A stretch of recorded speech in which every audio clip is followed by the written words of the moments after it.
What is up, bros and broettes? I am Inkslasher, and if you didn't already know, there was a patch in Call of Duty World War II today that first of all buffed 2 weapons, and on top of that added the new game mode Domination XL into Call of Duty World War II. Now, I'm going to talk about all of that today, and importantly answer the question, how good is this new game mode Domination XL? Now, before we answer that, I would just like to quickly point out the 2 new weapon buffs that happened in World War II.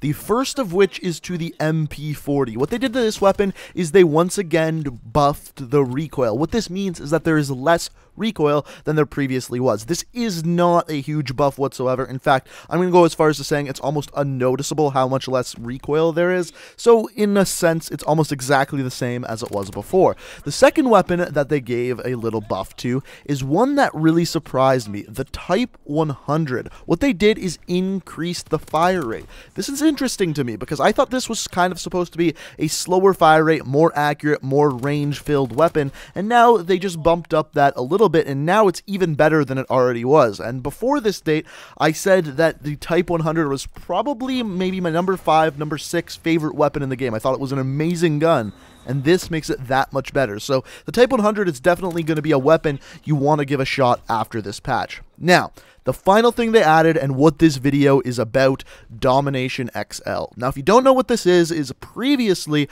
Domination was 50 points per kill, and then on top of that, you would get points for capturing flags, or defending flags, or being aggressive and attacking flags. So, now what they did in Domination XL is increase the points per kill from 50 to 100. What this is allowing is for you to get your score streaks faster. And if you ask me, this is the way it should have been since the release of the game. And I know not everyone agrees with me on that, but let me explain why exactly I think that. So you may remember thinking way back to the beta of Call of Duty World War II, in the second weekend on PlayStation, they made Domination 100 points per kill, just like Domination XL is currently in Call of Duty World War II.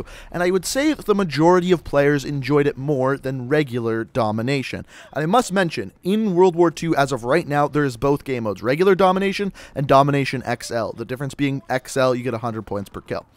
So they tried this out in the beta, and I would say the majority of people enjoyed it more. Even Michael Condrey said he kind of enjoyed it more. Now, there was some people who complained about it, saying that this was just spamming score streaks, this is ridiculous, but really, I believe that that is okay in Call of Duty World War II for 2 reasons. The first reason, and the one that I think is kind of more important, score streaks really aren't easy to get in Call of Duty World War II. For example, the top score streak in the game, the Ball Turret Gunner. It costs 1,700 points, or 1,700 score, to actually get in a single game. If you're playing Domination, how many kills does it take to get 1,700 score? It takes 34 kills.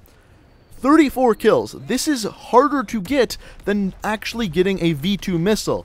A V2 missile kills everyone on the screen. It's one of the most sought-after things in the game. It's easier to get that than to get a ball turret in Domination. Now, I know what you're thinking. You're thinking, well, on top of that, you're also getting points for playing the objective, and that's kind of the idea of decreasing the score per kill, is to increase the amount of objective play.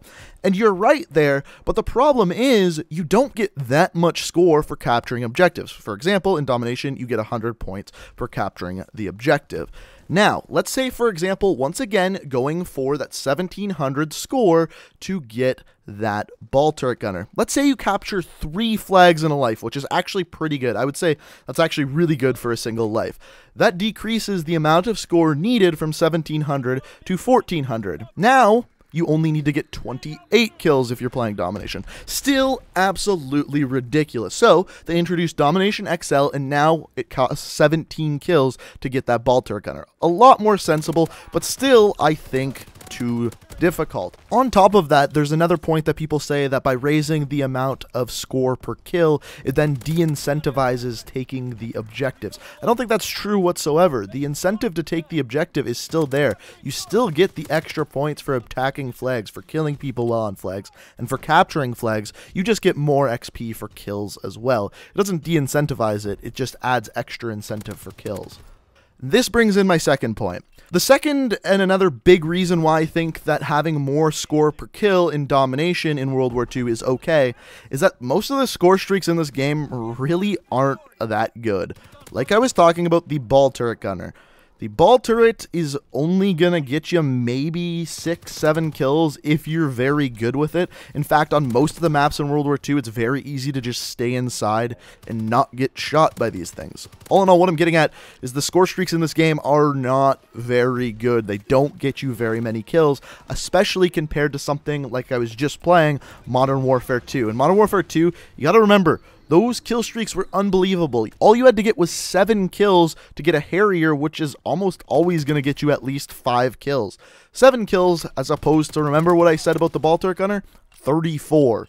It's ridiculous. They're way harder to get in this game and not as good as previous Call of Duty games. And those are two of the reasons why I believe it's okay to have a game mode that's going to give you more score and make it easier to get score streaks. And then the final point I wanted to get across is that if you are in one of these lobbies and you feel like the enemy team is just getting score streak upon score streak upon score streak and you're just getting frustrated with it, run score streaks and run things on your classes that you can actually eliminate their score streaks with, like the flat gunner, like a rocket launcher that you can take out planes and things like that with. All of a sudden, you're taking out all their score streaks, they're just getting frustrated that their score streaks aren't getting any kills. That's another great point to this whole thing. Now, there are two downsides to this game mode, the first of which is, as of right now, it's a complete and utter sweat fest. All the good players that want to run all these score streaks are just flocking to this game mode, because I would say now it's the easiest way to get score streaks in World War II. The second thing is I do think it promotes camping, especially for players who are running the very high score streaks, your ball turret gunners, your paratroopers, that kind of thing. I really do believe that this does promote camping a little bit, because it's easier to get them, and you have to get less kills. You can kind of just sit back more, be a little bit more patient, and let your score streaks build. And in fact, that was the opposite that a lot of people were worried about. A lot of people thought it was going to be far too chaotic. People are just going to be diving in, trying to get 1,000,000 kills all at once. I think it actually slows the game down a little bit, allows people to camp and kind of build up their score streak slowly and then unload completely. And that's kind of the two negatives that I see to this. That being said, it kind of works on a lot of the maps, because a lot of the maps in this game are very tiny, and if you just kind of play a little bit more patiently and build up your score streaks, it kind of works. So whether that's a positive or negative, you can let me know in the comments, but that's just kind of what I've seen from playing my first 15 or so games of Domination XL. So let's answer the question, how good is Domination XL? Currently, I believe that it's probably the best regular game mode in Call of Duty World War II. And what I mean by regular game mode is not counting like gun game or prop hunt, just a game mode that's a normal Call of Duty game mode. And the reason why I think that is because it actually gives players a chance to build up their score streaks. And that's a really big thing in Call of Duty I think a lot of people underestimate. If we look at and compare Call of Duty to Fortnite, and I know you're thinking, why the hell am I comparing it to Fortnite? But just hear me out. In video games, there's got to be something that makes the game enjoyable, something that makes you get excited about doing well in the game. In Fortnite, it's simple, winning the game. You beat 100 other people. That's why I believe it's so popular. There's that big, huge reward of finally winning the game. In Call of Duty, I strongly believe that winning has never been that point. It's never been the thing that keeps people there. To me, it was always score streaks that kept people there. And the reason why I say that is because if you look back to Modern Warfare 2, one of the most popular Call of Duty games of all time, everyone was going for the nukes. Everyone was going for the AC-130s, because when you got them, you dominated that other team. It felt so good, and they weren't impossible to get.